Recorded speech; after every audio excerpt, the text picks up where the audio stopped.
Hi అండి. నమస్తే. ఆకుపచ్చని గాలి 5వ భాగం. నాగేంద్ర కారులో పన్నూరు వస్తుంటే గతం కళ్ళ ముందు పరుచుకుంది. ఇద్దరు కొడుకుల్ని డాక్టర్లను చేయాలని పట్టుదల ఉండేది గతంలో. తన స్నేహితురాలు అపర్ణకు మెడిసిన్ సీట్ వచ్చింది. ఆమె డాక్టర్ అయ్యింది. తను ఏటో డాక్టర్ని కాలేకపోయాడు. కనీసం కొడుకుల్ని శ్రద్ధగా చదివించి డాక్టర్లను చేయాలి. తనకేం తక్కువ? పారిశ్రామికవేత్తగా ఎదుగుతున్నాడు. కోట్ల ఆస్తి ఉంది. చిన్నప్పటి నుంచి శ్రద్ధగా చదివిస్తే వాళ్లే డాక్టర్లు అవుతారు. మెడికల్ సీటు రాకపోయినా డొనేషన్ కట్టి డాక్టర్ సీటు సంపాదించుకోగలడు. వరంకి ఆ విషయం చెప్పాడు. మా అబ్బాయిలిద్దరినీ ఇంటర్నేషనల్ స్కూల్స్లో చేర్పించాను. వాళ్ళని డాక్టర్ని చేయాలని నా పట్టుదల అన్నాడు నాగేంద్ర ఫోన్లో. నీ పట్టుదల సరేరా, వాళ్ళు ఏం చదువుకోవాలని అనుకుంటున్నారో అడిగావా అన్నాడు వరం. వాళ్ళ మొహం వాళ్ళకేం తెలుసు? మనం గట్టిగా చెబితే వాళ్లే చదువుతారు. వాళ్ళని అడిగితే ఒకడు సైకాలజీ చదవాలంటాడు, మరొకడు పెయింటర్ కావాలని చెప్పాడు. ఏమన్నా కూడి పెడతాయా? పిచ్చి పిచ్చి ఆలోచనలను దగ్గరకు రానివ్వకండి. కష్టపడి చదవండి. సైన్స్ సబ్జెక్టులో మార్కులు తక్కువ వస్తే ఊరుకోను అని గట్టిగా చెప్పాను. ట్యూషన్ టీచర్లను ఇంటికి పిలిపించి చదివిస్తున్నాను. భలే వాడివిరా. గుర్రాన్ని నీళ్లతొట్టి దగ్గరకు తీసుకువెళ్ళొచ్చు. దానికి దాహం వేస్తేనే నీళ్లు తాగుతుంది. దానికి ఇష్టం లేకపోతే మూతిని నీళ్ల తొట్టిలో పెట్టదు. నువ్వు అరిచినా కొట్టినా.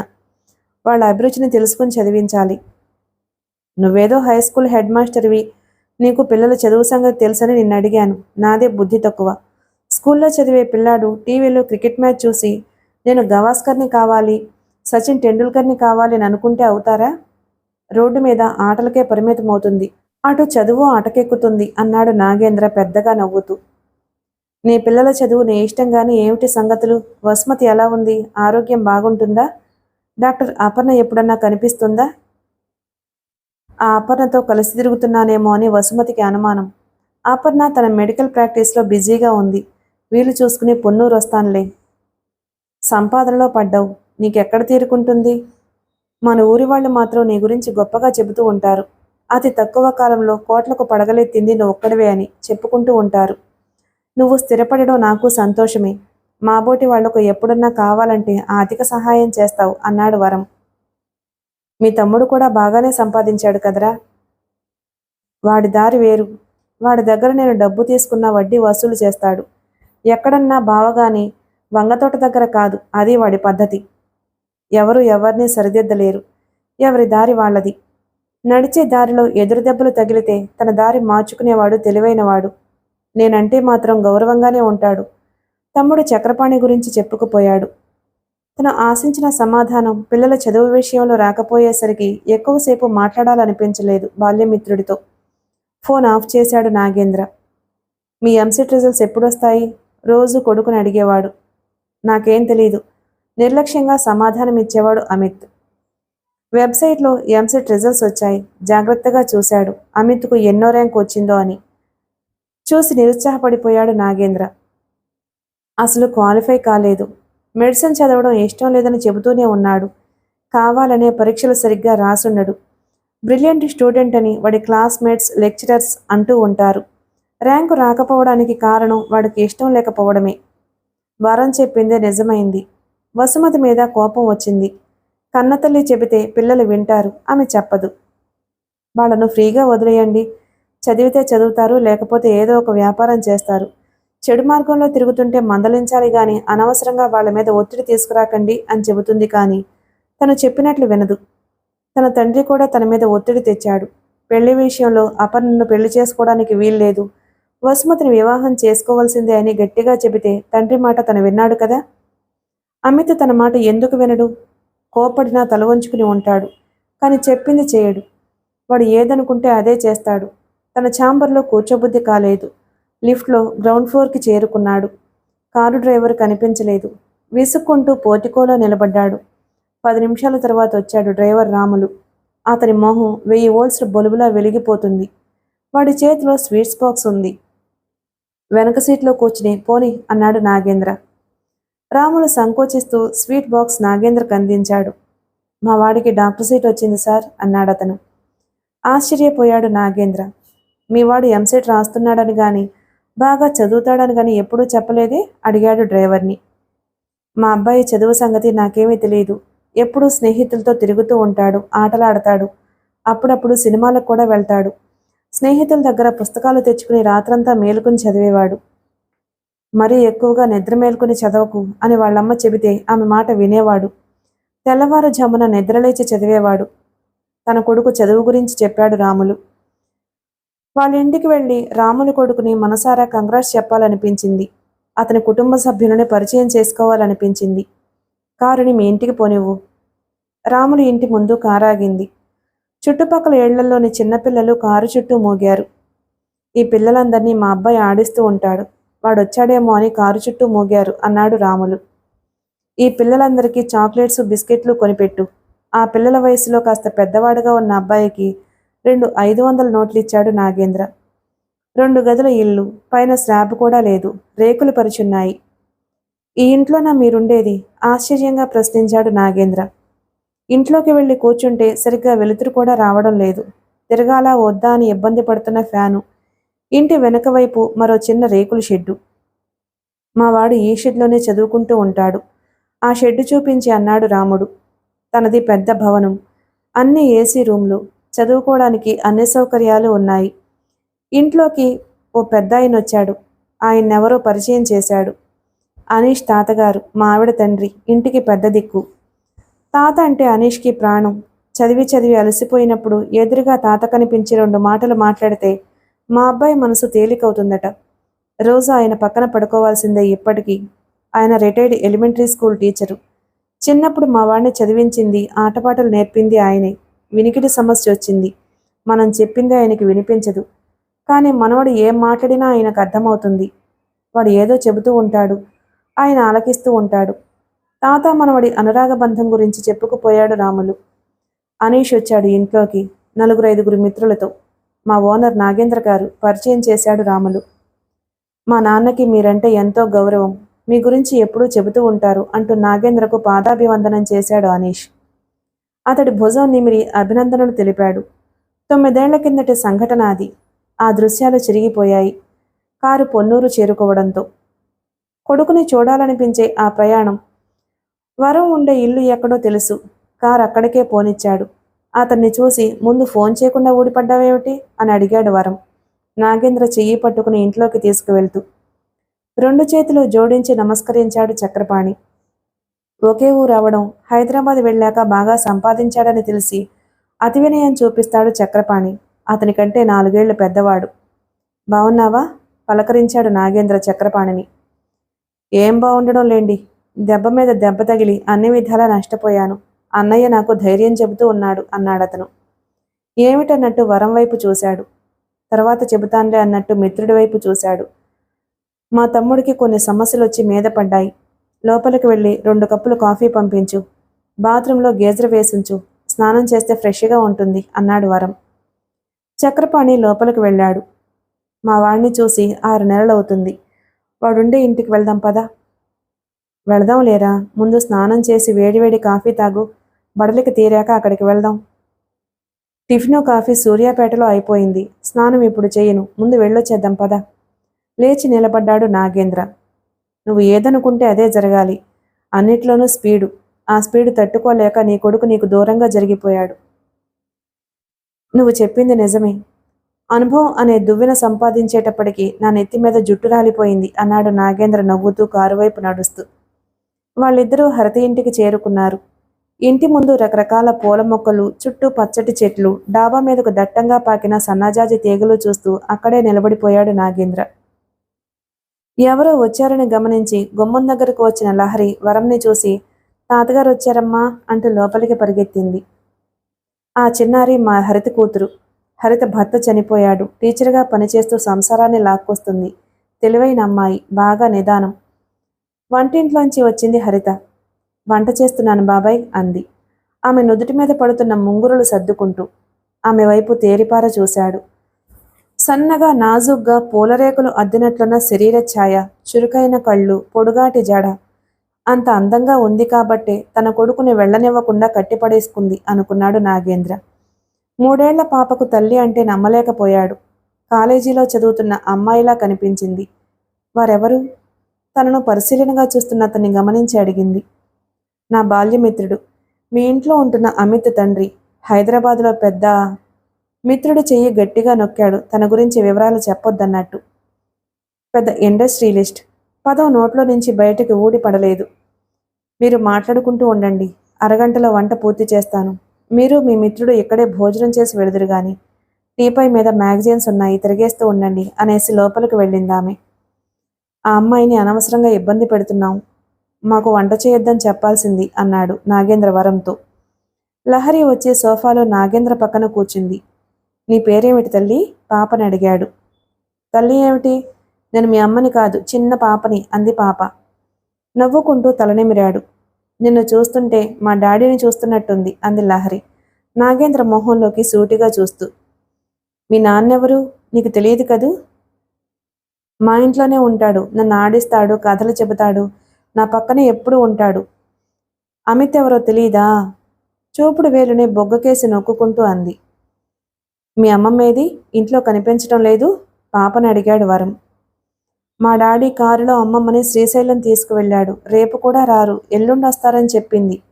ముందు చెబితే నేను వస్తానంటానని అమ్మమ్మ చెప్పకుండా వెళ్ళింది. వచ్చాక అమ్మమ్మకి దెబ్బలు పడతాయిలే చేతులు తిప్పుతూ అంది పాప.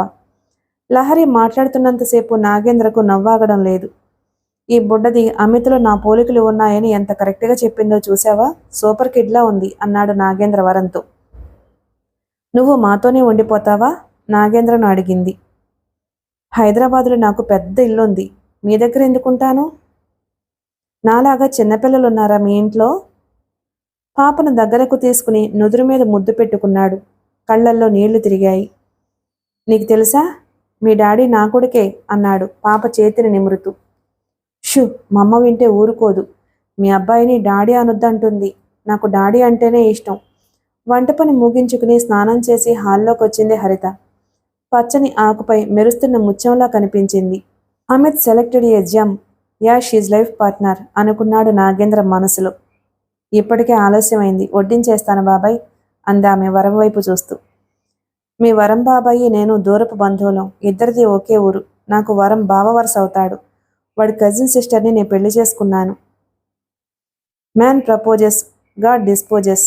మనం ఒకటనుకుంటే మరో దారిలో నడిపిస్తాడు. ఆ చిద్విలాసాన్ని అర్థం చేసుకోవడం కష్టం. మనం అనుకున్నది జరుగుతుందని రొమ్ము విరుచుకుని తిరగకూడదు. ఏది ఎలా జరిగిపోవాలో భగవంతుడే నిర్ణయిస్తాడు.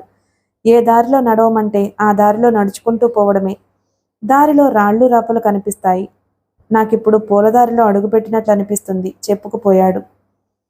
All is well that ends well. జీవితంలో ఎన్ని ఎత్తుపల్లాల్లో నడిచినా చివరికి పూలబాటుకు చేరుకుంటే ఆనందమే కదరా. ఏండ్ రిజల్ట్ ట్రూత్ మ్యాటర్స్ అన్నాడు వరం నవ్వుతూ. వాళ్ళిద్దరూ మాట్లాడుకునేది ఎడ్యుకేటివ్గానే ఉందనుకుంది హరిత. గోంగూర పచ్చడి, ముద్దపప్పు, వంకాయ పులుసు వడ్డించింది వేడివేడి అన్నంలో. అన్నీ తిన్నాక చేతివేళ్లు నాక్కుంటున్న వరాన్ని చూసి నవ్వుకున్నాడు నాగేంద్ర.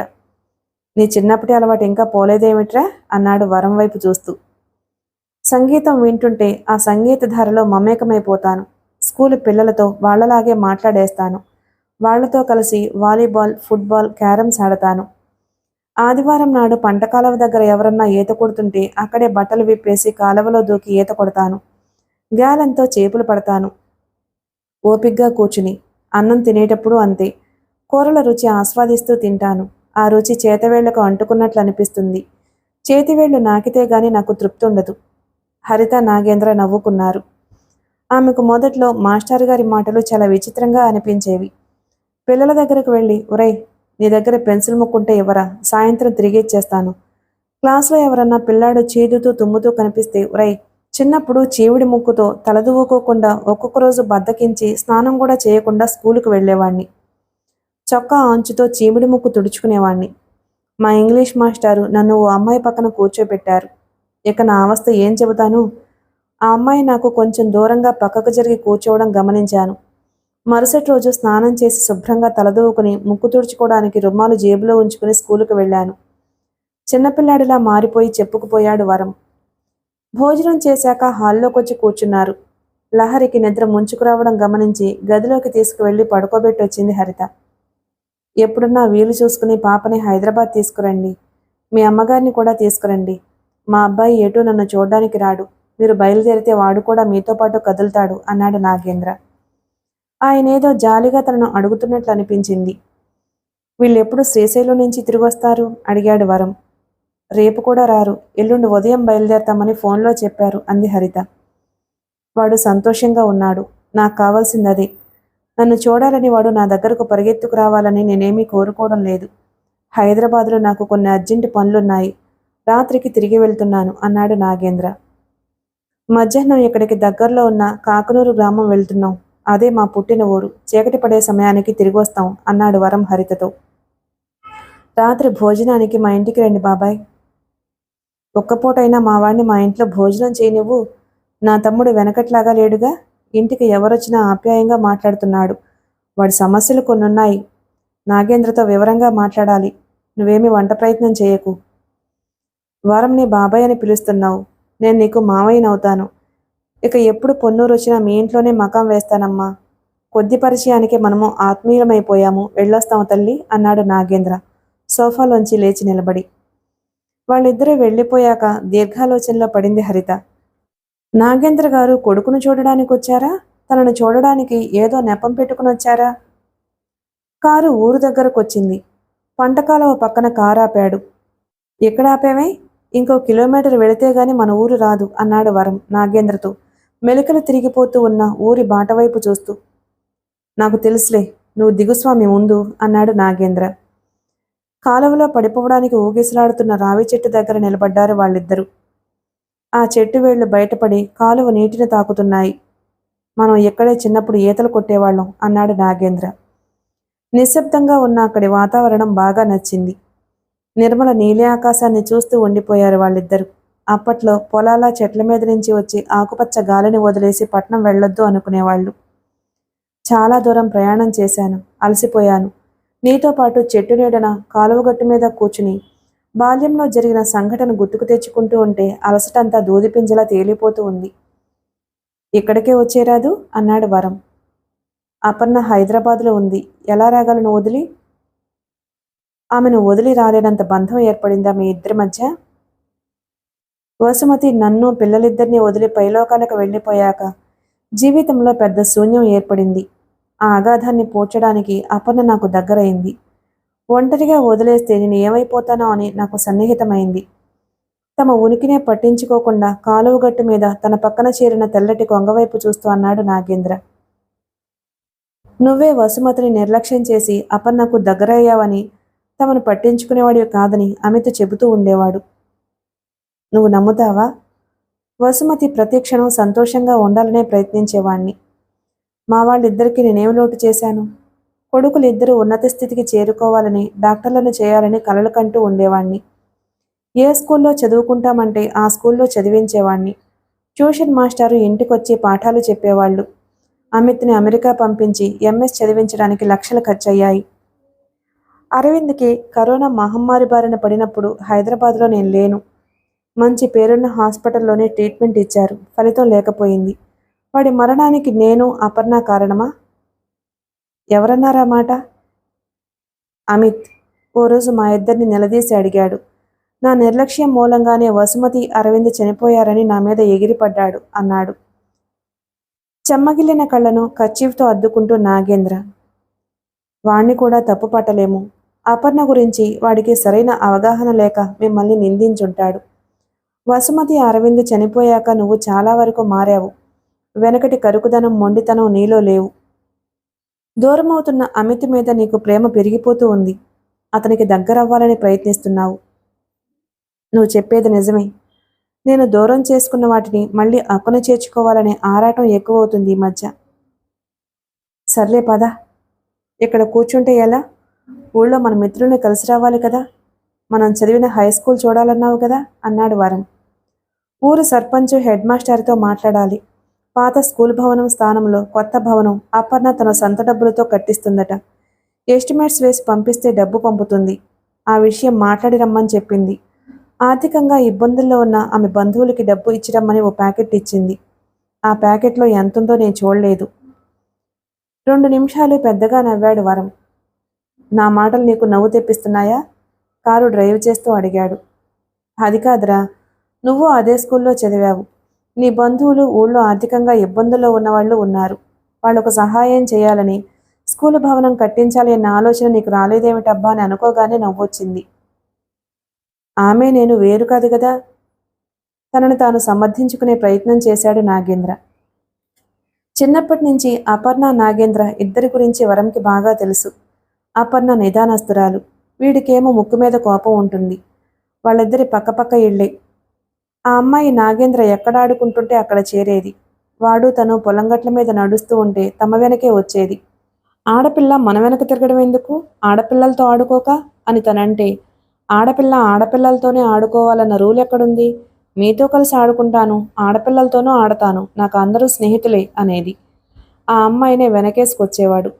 ఒకరోజు తను, నాగేంద్ర శివాలయం వెనకవైపు ఆవరణలో గాలిపటాలు ఎగరేస్తూ ఉంటే అపర్ణ వచ్చింది. వాడి గాలిపటం ఆకాశంలో పైపైకి వెళుతుంటే ఆ పిల్ల ఆనందం ఇంత అంతా కాదు. వాడి గాలిపటం దారం తన దారం మెలివేసుకుపోయి దారం తెగి వాడి గాలిపటం ఏటో వెళ్ళిపోయింది. వాడికి ఉక్రోషం వచ్చి చిందులు తొక్కాడు. ఆ అమ్మాయి చేలకు అడ్డం పడి నడుచుకుంటూ పోయి గాలిపటం ఎక్కడ ఉందో వెతికి తెచ్చి వాడికిచ్చింది.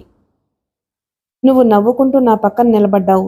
అపర్ణ నా బెస్ట్ ఫ్రెండ్ కాబట్టి చేలకు అడ్డం పడి నడిచి వెళ్ళి నా గాలిపటం తెచ్చి నాకిచ్చింది అన్నాడు అపర్ణ భుజం మీద చేయి వేసి. వాళ్ళిద్దరూ గుంటూరు వెళ్ళి ఒకే కాలేజీలో చదువుకున్నారు. ఆ అమ్మాయి డాక్టర్ అయ్యింది, వాడు ఇంజనీర్ అయి సొంతంగా ఇండస్ట్రీ పెట్టుకున్నాడు. అపర్ణని పెళ్లి చేసుకోవాలని విశ్వప్రయత్నాలు చేశాడు నాగేంద్ర. వాళ్ళ నాన్న ఊరి పెద్ద, ఆయన చెప్పిందే వేదం, రెటమతం మనిషి. తన చెల్లెలి కూతుర్నే పెళ్లి చేసుకోవాలని నాగేంద్ర మీద ఒత్తిడి తెచ్చాడు. వసుమతిని పెళ్లి చేసుకోక తప్పలేదు. ఊరి పొలిమేరల్లో బలిష్టంగా ఉన్న గేదె మీద కూర్చుని కారుకు అడ్డంగా వచ్చాడు. రోడ్డుకి అడ్డంగా ఆ మహారాజు ఫోజేమిటో ఓ పక్కకి తోలిన గేదెను పెద్దగా అరిచాడు నాగేంద్ర కారులో నుంచి తల బయటకు పెట్టి. వాడేమీ అతని మాటలు పట్టించుకోకుండా లల్లాయి పాటేదో పాడుకుంటూనే ఉన్నాడు. కారు హారన్ కొట్టినా పెద్దగా అరిచినా ప్రయోజనం లేకపోయింది. ఆ గేదె ఏమనుకుందో ఓ పక్కకి తొలగి తల విదిలించుకుంటూ ముందుకు సాగింది. చూశావా, ఆ గొడ్లకాడ బుడ్డోడు తనకొచ్చిన పాటే దీర్ఘాలు తీస్తూ పాడుతూ తన్మయత్వంలో మునిగిపోయాడు. ఏ చీకు చింత లేకుండా స్వేచ్ఛగా తిరుగుతున్నాడు అన్నాడు నాగేంద్ర. నువ్వు వాడిలాగా హాయిగా ఉండొచ్చు. నేను నాది అని అనుకోకుండా అందరూ మనవాళ్లే. ఏ పని చేసినా నలుగురికి ఉపయోగపడాలి అనుకుంటూ సహాయపడితే ఆనందంగా ఉంటావు. మిత్రుడు భుజం నిమిరి అన్నాడు వరం. ఊళ్ళో 4-5 కలిసి తిరుగు ప్రయాణం అయ్యారు. ఆ రాత్రి డైనింగ్ టేబుల్ దగ్గర చక్రపాణిని ముట్టడించిన సమస్యలు ఏకరువు పెట్టాడు వరం. మిత్రుడి దగ్గర అతని తమ్ముణ్ణి అడిగి వివరాలు తెలుసుకున్నాడు. చక్రపాణి భుజం తట్టి, very simple issues, easy to solve them. మీ పెద్దలుడు సినిమా పిచ్చిలో పడి ఆస్తి పోగొట్టుకున్నాడు అని చెప్పావు. నాకు బాగా తెలిసిన సినిమా ప్రొడక్షన్ సంస్థ ఉంది. మీ అల్లుడు కొన్నాళ్ళు ఆ సంస్థలో పనిచేసి మెళకువలు తెలుసుకోమను. సినిమా అంటే నిజంగానే గాఢమైన అనురక్తి ఉంటే నిలబడతాడు. ఆ స్థిరత్వం ఉంటే పెట్టుబడి పెడతాను. సొంతంగా సినిమా తీసుకోవచ్చు. Middle man's brain is devil's workshop. ఎవరినీ ఖాళీగా కూర్చోపెట్టకూడదు. ఏదో ఒక పనిలో నిమగ్నమయ్యేటట్లు చూడాలి. ఇక రెండో అల్లుడు బ్యాంకులో ఫ్రాడ్ చేసి ఉద్యోగం పోగొట్టుకున్నాడు అని చెప్పావు. ఒక పొరపాటుకి యుగములు పొగిలేవు అన్నాడు ఓ కవి. తన పొరపాటు తెలుసుకుని మళ్ళీ తప్పులు చేయకుండా సరిదిద్దుకోవాలి. మా కంపెనీలో ఉద్యోగం ఇస్తాను. నిజాయితీగా పనిచేస్తే బ్యాంకులో ఎంత జీతం వచ్చేదో అంత జీతం నేనిస్తాను. కష్టపడి పనిచేయమను. మూడో అల్లుడిది ఆర్థికపరమైన సమస్య కాదు, కుటుంబ సమస్య. వాడి మేనగోడలకి అందమైన కుర్రాన్నిచ్చి పెళ్లి చేసేస్తే వెన్నెలదారిలో నడుస్తుంది. ఆ అబ్బాయిని హైదరాబాద్ తీసుకురమ్మని చెప్పండి. నేను అపర్ణ ఆ అమ్మాయికి మంచి సంబంధం చూస్తాం. అమెరికాలో ఎంఎస్ చదివిన మీ అబ్బాయిని గురించి దిగులు పడాల్సిన అవసరం లేదు. ఆర్థిక మాంద్యంతో ఎన్నో దేశాలు ఉక్కిరిబిక్కిరవుతున్నాయి. అమెరికాలో కూడా నిరుద్యోగం, అధిక ధరలు, అక్కడ పండించిన పంటలకు సరైన మార్కెట్ లేకపోవడం, అటువంటి సమస్యలతో విదేశీయులకు ఎక్కువ ఉద్యోగాలు ఇవ్వడానికి సిద్ధపడడం లేదు. వృత్తి నైపుణ్యం బాగా ఉన్నవారినే తమ దేశంలో ఉండనిస్తూ ఉంది. ఇతర దేశాలకు వెళ్ళి అక్కడ శాశ్వతంగా ఉండిపోవాలన్న ఆలోచనల నుంచి మనం బయటపడాలి. మీ అబ్బాయికి మన దేశంలోనే మంచి ఉద్యోగం వస్తుంది. మీరేమీ కంగారు పడవలసిన అవసరం లేదు. మన దేశం కూడా ఆర్థికంగా బలపడే రోజులు ఎంతో దూరంలో లేవు. అగ్రరాజ్యాల సరసన భారతదేశం తప్పకుండా నిలబడుతుంది చెప్పుకుపోయాడు నాగేంద్ర. తన విశేష అనుభవాల్ని రంగరించి 2 జతల బట్టలతో ఇక్కడి నుంచి పట్నం వెళ్ళాడు. 100 కోట్ల ఆస్తికి అధిపతి అయ్యాడు. వాడి అనుభవాన్ని, పరిచయాలను మీ అల్లుళ్ళు, కొడుకు సక్రమంగా ఉపయోగించుకుంటే ప్రయోజకులవుతారు. వాడిలా 100 కోట్లు సంపాదించలేకపోయినా చిన్న రైడర్తో సంభాషణ ముగించాడు వరం. స్కూల్లో స్వాతంత్ర్య దినోత్సవం కార్యక్రమాలు పూర్తయ్యాయి. జెండా వందనం, జాతీయ గీతాల ఆలాపన, స్కూలు పిల్లల ఉపన్యాసాలు, పాటలు, ఆటల పోటీలు అన్నీ ముగిశాయి. పిల్లలందరికీ బిస్కెట్ ప్యాకెట్లు పంచారు. అందరికీ నోటు పుస్తకాలు కూడా పంచారు. ఆ ఖర్చు అమిత్ పెట్టుకున్నాడు. అమిత్ మన ఊళ్ళోనే ఆటోమొబైల్ స్పేర్ పార్ట్స్ షాప్ పెట్టాలనుకున్నాడు. తండ్రి సంపాదన మీద ఆధారపడకూడదని. ఆ షాపు బాగానే నడుస్తుంది అన్నాడు వరం హరితతో. ఈ ఊళ్ళో ఎందుకు షాప్ ఓపెన్ చేశాడు? అతను పుట్టి పెరిగిన సిటీలో పెట్టుకోవచ్చు కదా, అక్కడైతే వాళ్ళ నాన్నకు దగ్గరగా ఉండేవాడు కదా అందామె. వాళ్ళిద్దరికీ పొసగదు. వాళ్ళ నాన్నకి దూరంగా తన ఆత్మీయులని భావించే వాళ్లకు దగ్గరగా ఉండాలని అతని అభిమతం కావచ్చు. ఆత్మీయులు ఎవరు మాస్టారు అని అడుగుదామనుకుంది. ముందుగా తన పేరు చెబితే తనకు ఇబ్బందికరంగా ఉంటుంది. అందుకే మౌనంగా ఉండిపోయింది. పెళ్ళెప్పుడు చేసుకుంటావు తల్లి అడిగాడాయన. నాకు పెళ్ళయింది, 4 ఏళ్ల పాప. నా పెళ్లికి మీరు కూడా హాజరయ్యారు కదా. ఆ అధ్యాయం ముగిసింది. మరో అధ్యాయంలోకి ప్రవేశించవైక. ఆ అనుభవం చాలండి. లహరిని పెంచి పెద్దదాన్ని చెయ్యాలి. ఎంతవరకు చదువుకుంటానంటే అంతవరకు చదివించాలి. దానికి ఇష్టమైన వృత్తిని చేపట్టేలా ప్రోత్సహించాలి. లహరికి నచ్చిన వాడితో పెళ్లి చేయాలి. జీవితం సంపూర్ణంగా సంతోషకరంగా పరివర్తన చెందాలంటే నీకు తోడుండాలి కదా. తల్లిగా లహరికి ప్రేమ వాత్సల్యం అన్నీ పంచుతున్నావు. పాప చేతిని పట్టుకుని నడిపించే తండ్రి కూడా ఉండాలి కదా. జీవన ప్రవాహానికి ఊపిరి ప్రోత్సాహం ఇచ్చే తండ్రి కూడా తల్లి పక్కనే ఉండాలి. నా సుఖం కోసం వివాహం మళ్లీ చేసుకుంటే లహరి భవిష్యత్తు ప్రశ్నార్థకమవుతుంది. సవతి తండ్రి సొంత తండ్రి కాలేడు కదా. అతనికి నాకు పుట్టే బిడ్డలపై ప్రేమ కురిపిస్తాడు గాని లహరిని నిర్లక్ష్యం చేసినా దూరంగా నెట్టేసినా నేను తట్టుకోలేను అందామె. రక్తం పంచుకు పుట్టిన బిడ్డలతో పాటు సవతి పిల్లలను అక్కున చేర్చుకుని ప్రేమను పంచేవాళ్లు కూడా ఉంటారమ్మా. అందరినీ ఒకే గాట కట్టేయకూడదు. ఎవరుంటారలా? ఒంటరిగా ఉన్నప్పుడు ఒకసారి ప్రశాంతంగా ఆలోచించు. నీ మనసులో అటువంటి అబ్బాయి మెదలొచ్చు అన్నాడు వరం. ఆమె మనస్సులో అమిత్ మెదిలాడు. ఇంటికి చేరుకోగానే అమ్మా, ఒక కప్పు కాఫీ కావాలి అంది హరిత అన్నపూర్ణతో. 10 నిమిషాల్లో వేడివేడి కాఫీ 2 కప్పుల్లో పోసింది. నువ్వు స్టీల్ గ్లాసులో తాగుతావు కదా, 2 కప్పుల్లో పోసావెందుకు తల్లిని అడిగింది. అమిత్ కూడా వచ్చాడు అరగంట ముందు. అతనికి కూడా ఓ కప్పిచ్చిరా అందామె కూతురికి మరో కప్పు అందిస్తూ. అతని గదిలోకి వెళ్ళింది. ఎందుకనో అతనితో మనసు విప్పి మాట్లాడాలనిపించింది మొదటిసారి. అదివరకే పెళ్ళైన అమ్మాయి. ఏదో ఒక రోజు తనకి లొంగిపోతుంది. తన కోరికను తీర్చేసుకుని దులపరించుకుని పోయే మనిషా? నిజంగానే మనస్ఫూర్తిగా ప్రేమిస్తున్నాడా? లహరి మీద అతను చూపిస్తున్నది నిజంగానే అభిమానమా? దూడని లాక్కు వెళితే తల్లి తనంతట తానే వెనకాలొస్తుందన్న నమ్మకమా? ఆ ప్రశ్నలతో సతమతమవుతూ నా మీద మీ అభిప్రాయం ఏమిటి అని అడిగింది. అలా అడిగినందుకు కొన్ని క్షణాలు ఆశ్చర్యపోయింది. వెనువెంటనే సిగ్గుపడింది. అమిత్ అమితంగా ఆనందపడ్డాడు. మొదటిసారి తన మనసు విప్పి ఆమె ముందు పరిచే అవకాశం వచ్చింది. వేడి కాఫీ మరింత ఉత్తేజితుణ్ణి చేసింది. ఎన్నో విషయాలలో నాకు అస్పష్టత ఉంది. కానీ మీ విషయంలో ఎటువంటి సందేహాలు, అర్థం కాని విషయాలు లేవు. You are the only women I love. ఏదో ఒకరోజు మీకు నాకు మధ్య ఉన్న స్నేహబంధం ప్రేమబంధంగా వలపు పందిరికి మన ప్రేమలతలు అల్లుకుపోతాయని గట్టి నమ్మకం. చీకట్లో తడుముకుంటున్న నాకు మనసులోని అలజడిని లహరి దూరం చేస్తే మీతో సాన్నిహిత్యం హృదయంలో బడబాగ్ని చల్లార్చి అమృతం జల్లులు కురిపించింది. అన్నీ పోగొట్టుకుని ఎడారిలో తిరుగుతున్న వాడికి ఓయాసిస్లా మీరు కనిపించారు. I will for ever the grateful to you. మీరు నన్ను ఇష్టపడకపోయినా, నన్ను దూరంగా వెళ్ళిపోమని చెప్పినా మీ పట్ల ఉన్న ఆరాధన తగ్గదు. నా గుండెల్లోని మీ సుందర రూపం చెరిగిపోదు. మీరు ఎంత ఇష్టమో లహరి కూడా అంతే ఇష్టం. సొంత కూతురనే భావనే మనసులో ఏర్పడింది. నా హృదయంలో ప్రోధి చేసుకున్న మధుర భావాలను ఎవరితో షేర్ చేసుకోకూడదనుకున్నాను. మీ మీద నా అభిప్రాయం మీరు అడిగేసరికి ఉప్పెనలా ఎగదన్నుకొచ్చాయి అంతరాంతరాల్లోని మాటలు. ఆమె వైపు చూస్తూనే చెప్పుకుపోయాడు. చెప్పడం అయ్యాక ఆమె రియాక్షన్ ఎలా ఉంటుందో అని ఆమె వైపు చూడడానికే భయపడ్డాడు అమిత్. మరోవైపుకు చూస్తూ కూర్చున్నాడు. ఎప్పటినుంచో పరిచయం ఉన్న వ్యక్తిలా కనిపించాడామెకు. ప్రేమ కవాటాలు తెరుచుకున్నట్లు అనిపించింది. అతని పక్కన కూర్చుంది చొరవ తీసుకుని. అమిత్ హృదయంలో హరివిల్లు విరిసింది. సెలయేరు గలగలలు వినిపించాయి. మన ఇద్దరి మధ్య దృఢమైన అనుబంధం ఉండాలని కోరుకుంటున్నారా అడిగింది అతని కళ్ళల్లోకి చూస్తూ. జీవితాంతం. నేను ఓ పాప తల్లిని. నన్నెందుకు ఇష్టపడ్డారు? ప్రయాణం చేస్తున్న నావ ముక్కలు చెక్కలైంది. చుట్టూ చీకటి. ఏ వైపుకు ఈదుకు వెళ్లాలో తెలియదు. ఒడ్డుకు చేరుకుంటానో లేదో తెలియదు. లైట్ హౌస్ ఫ్లడ్ లైట్ వెలుగు నీ మీద ఫోకస్ చేసినట్లు అనిపించింది. మీరు కనిపించారు. మొక్కలకు నీళ్లు పోస్తుంటే లహరి వచ్చి పలకరించింది. మనిల్లే అంటూ నా చెయ్యి పట్టుకుని లోపలికి తీసుకువెళ్ళింది. అప్పటికి పరిచయం లేకపోయినా ఆత్మీయంగా పలకరించారు.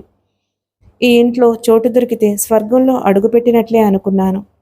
మీ వెన్నెల ఒలికే చూపులు నా మీద ప్రసరించాయి. నిజంగా అదృష్టవంతుణ్ణి. అతని చేతిని తన చేతుల్లోకి తీసుకుని ప్రేమగా నిమిరింది. అతనికి తెలియకుండానే ఆమె చెంపలకు తన చెంప తాకించాడు. మధురమైన పులకరింత వారిద్దరిలో. ఆమె పెదాలను ముద్దు పెట్టుకున్నాడు. అభ్యంతర పెట్టలేదు హరిత. పరుగు పరుగున ఆ గదిలోకొచ్చింది లహరి. ఇక్కడున్నారా? మీ ఇద్దరి మధ్య నాకు చోటివ్వండి, మీ మధ్యలో కూర్చోవాలి అంటూ వాళ్ళిద్దరి మధ్య దూరింది. తుర్రుపట్టి మన మధ్యలో ఉంటేనే ఆనందం అంబరాన్ని తాకుతుంది అంది ఆమె తన ఫోన్లో సెల్ఫీ దిగుతూ. సాయంత్రం ఇంటికి చేరుకున్నాడు అమిత్. వరండాలో కూర్చుని మల్లెపూల మొగ్గల్ని సుతారంగా వేళ్ల మధ్య పెట్టుకుని దారం చుట్టేస్తూ మాలల్లుతుంది హరిత. అప్పుడే వచ్చేసరే? నవ్వుతూ అడిగింది. ఆమె పెదాల మీద నవ్వు సాయంత్రం పూట నీరెండ తగిలి మెరుస్తూ ఉన్నాయి. కారులో తెనాలి వెళ్ళి రాత్రి 10ంటికి తిరిగి వస్తానులేండి అన్నాడతను. మీరు తొందరగా రావడం నాకు సంతోషం కలిగించే విషయమే. పాపకి తోడుగా ఉండి ఆడిస్తారు. అమ్మ ఏదన్నా కావాలంటే నిమిషాల్లో తెచ్చి ఇంట్లో పడేస్తారు. ఈరోజు స్కూల్ లేదు. ఏవో చిన్న చిన్న రిపేర్స్ స్కూల్ బిల్డింగ్కి చేయించాలని సెలవిచ్చారు. అమ్మ లహరి మధ్యాహ్నం మ్యాట్నీకి వెళ్ళారు. బుడ్డదానికి సినిమా అర్థం కాకపోయినా అమ్మతో వెళ్లాల్సింది. సినిమా ఇంటర్వెల్ సమయంలో అది అడిగింది మా అమ్మ కొనిపెట్టాలి. మీ దగ్గర అమ్మ దగ్గర దాని ఆటలు బాగా సాగుతాయి. ఆ చెప్పడంలో కూడా పాప మీద మురిపెంగానే చెప్పింది. ఆమె పక్కనే కూర్చున్నాడు. ఇంట్లో పనులకు ఉపయోగపడతానో పాపను ఆడిస్తానో తప్పితే మీరు పక్కనుంటే మనసులో గుసగుసలు మొదలవుతాయి. హృదయం ఊగిసలాడుతుంది. నువ్వెప్పుడు పక్కన ఉండాలి అని అనొచ్చు కదా. నా వైపు అలా తదేకంగా చూడకండి. ఆ చూపుల్లో మత్తుమందు చెల్లుతున్నట్లు అనిపిస్తుంది అంది. ఆమె బుగ్గల్లో లేత సిగ్గు పూచేసరికి మొదటిసారి అలా హరిత మాట్లాడటం సంబరపడిపోయాడతను. ఆమె దగ్గరగా జరిగి పెదాల మీద వెచ్చటి ముద్ర వేయాలనిపించింది. ఏమనుకుంటుందో. కొద్దిగా చనువిచ్చేసరికి ఇంత బరితిగింప అనుకోదు. ఆమె దగ్గర కూర్చుంటేనే మనసు నీలి ఆకాశంలో తేలియాడే మబ్బుతునకగా మారిపోతుంది. మల్లెపూల మాల కట్టడం పూర్తయింది. లోపలికి వెళదాం పదండి అంది హరిత. దేనికో ఈ ఆహ్వానం? మైసూర్పాక్ చేశాను. అది మీరు మొదట రుచి చూడాలి. ఓహో, ఇదా? మైసూర్పాక్ తినడానికి ఆహ్వానమా? డ్రైవ్ చేసి వచ్చాను కదా, స్నానం చేసి వస్తాను 5 నిమిషాల్లో అన్నాడతను. స్నానం చేసి ఫ్రెష్గా వచ్చాడు. ఇప్పుడు నోరు తీపి చేయండి అన్నాడతను. అతని పక్కన కూర్చుని మైసూర్పాక్ మొక్క నోట్లో కుక్కింది నవ్వుతూ.